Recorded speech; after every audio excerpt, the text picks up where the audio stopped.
Hello, friends, and welcome back to the Sweatable podcast. My name is Brooks Herbis, and I'm an online fitness, nutrition, and mindset coach who's here to help you simplify and make sense out of the all too confusing fitness and nutrition industry. Let's be real, there's a lot of conflicting information online, and it can be hard to know what's legit and who to trust. In every episode, I'll be sharing the science and psychology behind health, fitness, and long-lasting behavior change. But I'll also be sharing real-life practical application because all of the best info in the world only matters if you can actually apply it to your real life. So grab a coffee, water, glass of wine, or lace up your walking shoes, and let's dive in. Hello, you guys. Welcome back to the Sweat Simple podcast. Today we are doubling up. I just recorded last week's podcast. I'm recording a new one right now because if you are listening in real time, I am headed to Italy soon for one of my best friend's weddings. So getting ahead of some podcasts so that you guys still have some fresh uploads when I'm away. And if you are a frequent listener of the podcast and you're like, I feel like you have been traveling for the past month, or the past 2 months really, you would be correct. It has been a lot of travel, but I feel very, very grateful that I have this amazing job that, one, I'm super passionate about and love it so much that I want to keep making this content even when I'm traveling, but also that I have the capability to do so and to still be working when I'm away and checking in with my clients, and I can see family and, attend my best friend's wedding in Italy. So thank you guys so much for being here, for giving me that capability, but also want to make sure that you guys are still getting fresh content while I'm gone, because just like I tell you guys how important it is to stay consistent with your health and fitness goals if you want to see results, even when you feel like maybe you don't have as much time or motivation or can't prioritize it as much.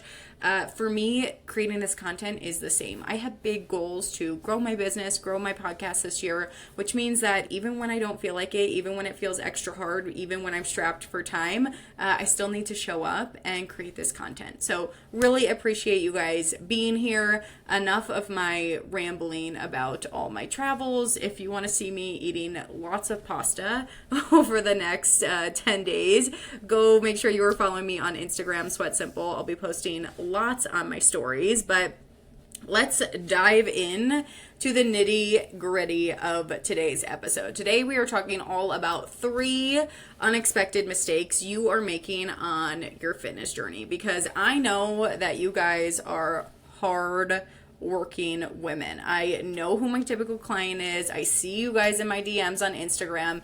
I know that you guys are some serious go-getters. And when you have a goal you want to hit, you guys go all in to hit it. Like, your work ethic is off the charts, which is why I know that it can be really freaking frustrating to feel like you are doing all the right things, but you're still not seeing any progress towards your health and fitness goals. And I am hearing this all the time from you guys in my DMs, especially when people first start to work with me in one-on-one coaching. You are busting your butt in the gym, you're eating really healthy, but for some reason the scale isn't moving, or the scale moves a little bit, but then it always bounces back up. What the heck is going on? This process is so frustrating that you might even be starting to question if it's worth it. Like, is all of this hard work that you're putting in even worth it if you're not getting anywhere? I want you guys to feel confident that it is worth it. You can make the changes, but there are 3 mistakes you're probably making that you don't even realize right now are holding you back. Like, through my coaching career the past 6 years, I have helped hundreds of women lose fat, keep it off, and these are what I have identified as the 3 most common things that I see people struggling with. So if you are in that same boat, if you are like, I am busting my butt and the scale isn't moving at all, or I'm just not making the type of progress I feel like I should, keep listening, because I bet you are making one of these mistakes. So mistake number 1. Thinking that perfectionism is the only way to lose fat. Now, because you guys are hardworking and you're go-getters, I know that this one is probably going to ring true. You spend a lot of time creating these perfect plans for meals to get your workouts in. Like, you are a planner. You are pro at making sure that you have all the perfect info. But at the same time, the second that you can't be perfect, so maybe you can't track calories as accurately as you want to because you're going out to eat, or maybe you accidentally missed a workout, or maybe you forgot to thaw your chicken for dinner, so you can't cook what you originally had planned, or you're just too tired after work and you can't eat the original dinner you had planned. The second that you can't follow that perfectly mapped out plan, you stop trying. This seems like a good thing. Like, perfectionism feels like something that would help you get closer to your goals. If you are perfect, if you follow this plan, you're going to see success. But the truth is that it's really just an excuse not to take action. Because, as I'm sure you can tell at this point, life is messy. Think about all those times that you can't perfectly follow your plan. Like, think about all the times where you have to miss a workout for some reason, or all the times that your dinner didn't go as planned, or all the times that you want to enjoy a meal out with your friends or family and you don't really know what the calories are that are exactly in that food, or you just go to a friend's house and they made you something really delicious and there's really no way to know for sure how many calories are in it. Like, think about all of those instances where you're not in full control and where you can't be perfect.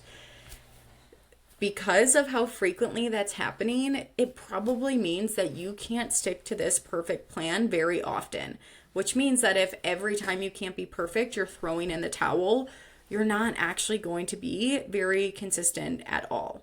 So while you think that your perfectionism is helping you, while you think that it is this thing that's going to allow you to finally reach your goals, it's actually holding you back, and it's holding you back big time. And it's holding you back so much that I have a whole podcast episode all about perfectionism that might be helpful to check out. So if this mistake is really ringing true for you, I highly recommend searching for that podcast episode. It was one of my more recent ones, and it's going to give you some more actionable strategies to, ditch the perfectionism and actually start to be a little bit more consistent moving forward. So mistake number one, thinking that perfectionism is the only way to lose fat.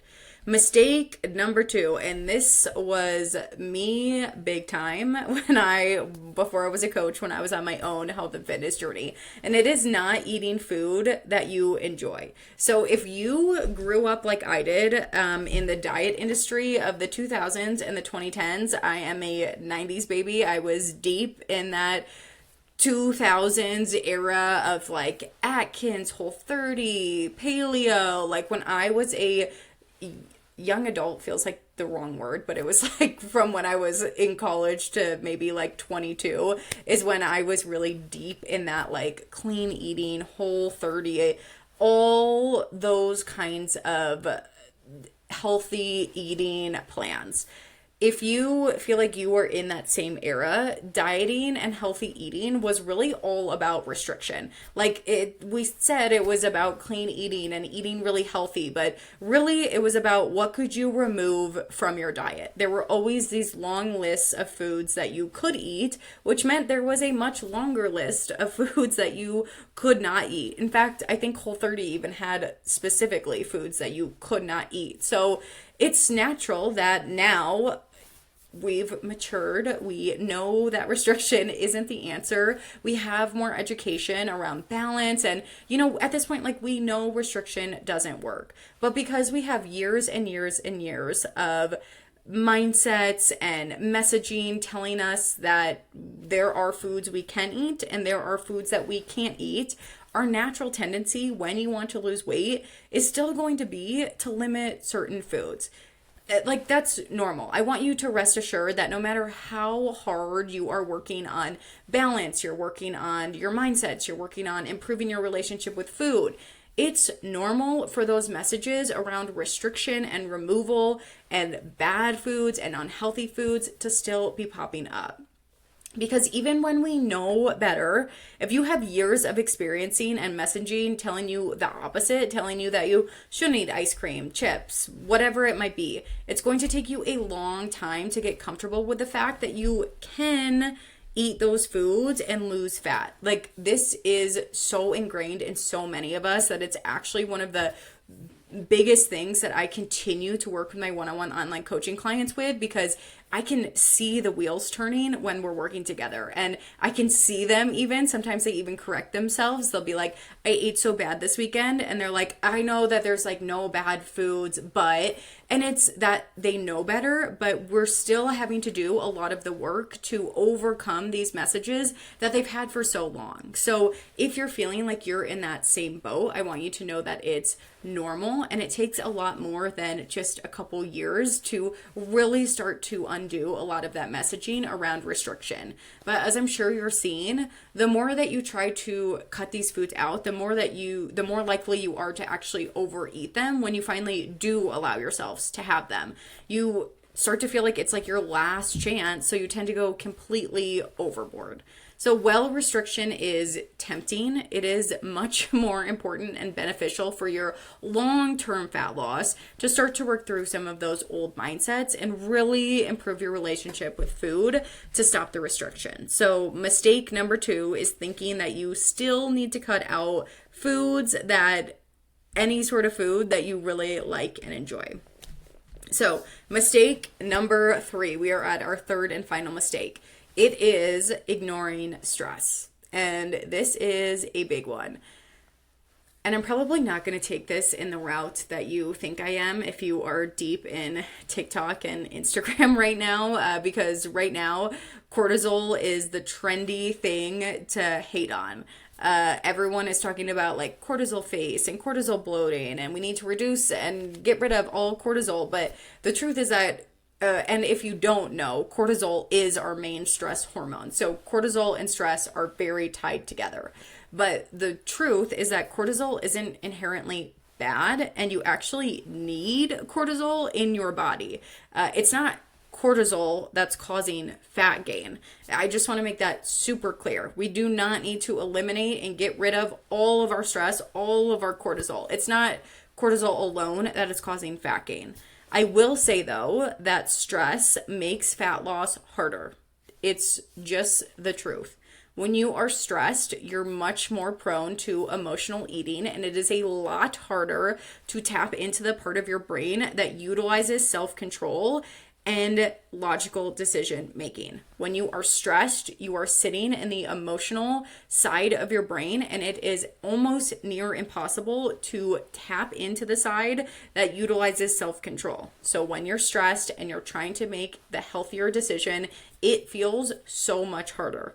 On top of that, when you're stressed, when you're emotional, you're trying to soothe yourself. Your body is always trying to protect itself. And in order to protect itself when you're stressed, it's looking for some sort of instant soothe. You don't want to feel uncomfortable. So your body's going to do everything it can to soothe that discomfort. And for many of us, we've conditioned ourselves to turn to things like food or alcohol in those moments. So as you can see, if you just try to ignore stress and say like, okay, well, if I just had more willpower, if I just had more self-control, I'll be fine. But the truth is that stress is making it more difficult to utilize those things. So what you need to do is you need to start at the root of the issue and start to manage your stress. It's not about having more self-control. It's not about having more willpower. It's typically about having less stress. So mistake number 3, we cannot be ignoring stress anymore. And to be honest, you guys, these 3 mistakes are pretty nuanced topics, and we just barely scratched the surface here. So if you want more on not just these 3 mistakes, but other reasons that you've been struggling to lose fat this year, and most importantly, what you should do about it, I really encourage you to join my free Fat Loss Forever challenge that's happening October 8th through 10th. You can sign up in the show notes. I am so excited about this challenge because not only are you going to have live training on topics just like this, but you'll also have the opportunity to ask me questions. You'll get extra accountability challenges so that you can make sure that this time your results stick. So like I said, you can sign up in the show notes. This is going to be such a fun 3 days of really hands-on interactive training. So like imagine this podcast episode, but if you were here live with me and you had the capability to ask some questions, learn how to apply it to your own life, and really, really cool, actually win some prizes for that accountability piece and applying it to your own life. So head to the show notes to sign up. It is completely free to participate. But even if you don't join the challenge, I really appreciate you guys listening to this podcast. If you have questions about these 3 mistakes, shoot me a DM. Let's chat through it more. But thank you guys so much for being here, and I'll talk to you soon.